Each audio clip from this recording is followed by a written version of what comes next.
In the early years of Pakistan, a new nation was finding its place in the world. It was a time of great hopes and big dreams. Pakistan needed its own airline. It needed a way to connect with other countries. It needed a symbol of its ambition. This is how Pakistan International Airlines, or PIA, was born in 1955. PIA was not just another company, it was a promise. It was a sign that Pakistan was ready to stand tall among the nations of the world. The airline represented the pride and spirit of a young country, eager to write its own story on the global stage. The green and white livery of PIA planes became a familiar sight.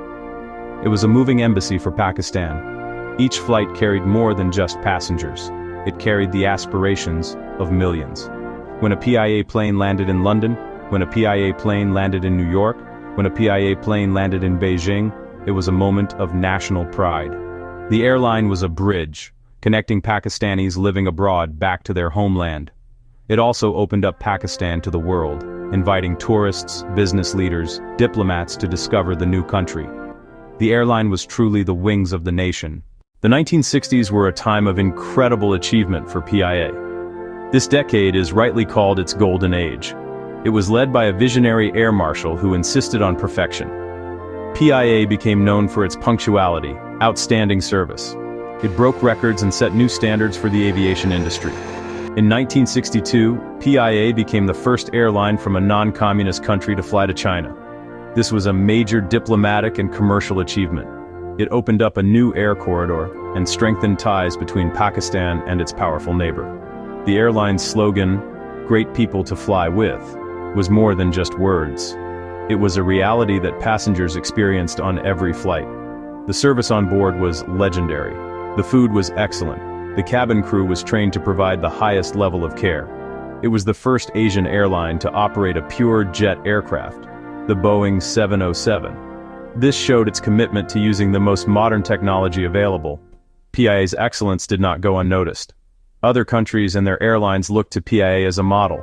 PIA played a crucial role in the creation of Emirates Airlines, providing assistance, leasing aircraft, and training cabin crew and pilots. It won international awards for service and safety. The airline was profitable and efficient. After the glorious heights of the 1960s and 70s, things began to change for PIA. The 1980s marked the beginning of a long and slow decline. The problems did not appear overnight. They crept in gradually, like a slow-moving storm. One of the biggest issues was political interference. Over the years, successive governments began to treat the airline as a tool for political favors. People were hired not based on their skills or qualifications, but on their political connections. This led to a bloated workforce and a decline in professionalism. The culture of merit and excellence that had been so carefully built began to erode. Decisions were often made for political reasons rather than for the good of the airline. Routes were started or stopped based on political pressure, not commercial viability. This mismanagement started to hurt the airline's finances. The focus shifted from customer service and efficiency to internal politics. The strong leadership that had defined the golden age was replaced by a series of short-term appointments, with no long-term vision or strategy. New airlines, especially from the Gulf region, were entering the market, lean, modern, customer-focused. They offered newer planes, better in-flight entertainment, and competitive prices. PIA, burdened by its internal issues, found it difficult to compete. The once pioneering airline was now falling behind. The 2000s and the 2010s were particularly difficult decades for PIA. The problems that began in the 1980s had become a full-blown crisis. The airline was drowning in debt. Years of financial mismanagement and unprofitable operations had really taken their toll. The government had to inject billions of rupees just to keep the airline flying. This made PIA a heavy burden on the national treasury. The money could have funded schools, hospitals, roads, but was used to prop up a failing airline. No money was left for much-needed upgrades. The aging fleet became a major concern. Passengers grew wary of old, poorly maintained aircraft. Interiors looked dated and worn. In-flight entertainment systems often did not work, a stark contrast to competing airlines. Declining aircraft quality and poor onboard experience drove loyal customers away. Flight delays and cancellations became common. Warm, attentive service was replaced by indifference. Stories of rude staff, lost baggage, and poor onboard service spread widely. Several high-profile incidents further tarnished PIA's image, culminating in a devastating blow in 2020. The European Union Aviation Safety Agency, ESA, banned PIA from flying to its member countries, citing safety compliance issues and concerns over the authenticity of some pilot licenses. A major humiliation for the national carrier. It cut PIA off from its most profitable routes, the lowest point in PIA's history, and a clear signal that drastic change was needed. By 2023, it was clear, the situation at PIA was unsustainable. The airline was trapped in a downward spiral of debt, losses, and a damaged reputation. Despite multiple bailout packages over the years, nothing seemed to work.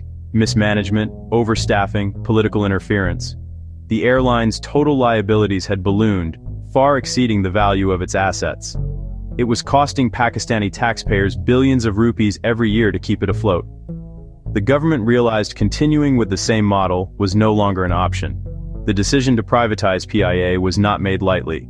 Its sale was politically sensitive, but the economic reality could no longer be ignored. The government argued privatization was the only viable path to save the airline. Hand management to a private entity with expertise and resources, free from political pressures. The government's plan for privatization was detailed and strategic.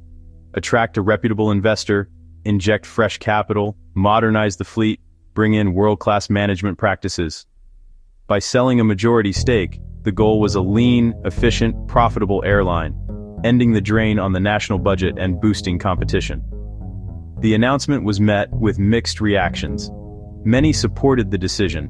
Employees and unions resisted, fearing job losses and changes to working conditions. They argued PIA was a national asset that should not be sold. Despite these concerns, the government pushed forward. Privatization was presented as the necessary, bitter medicine to cure the ailing airline. The journey ahead for a privatized PIA will not be easy, but it is filled with hope.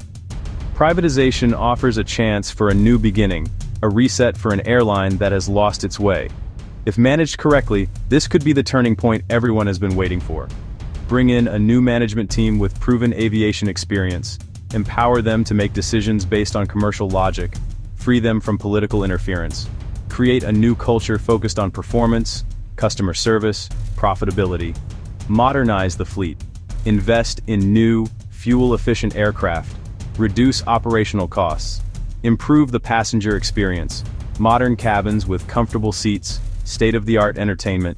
Win back travelers' trust. Rebuild the brand.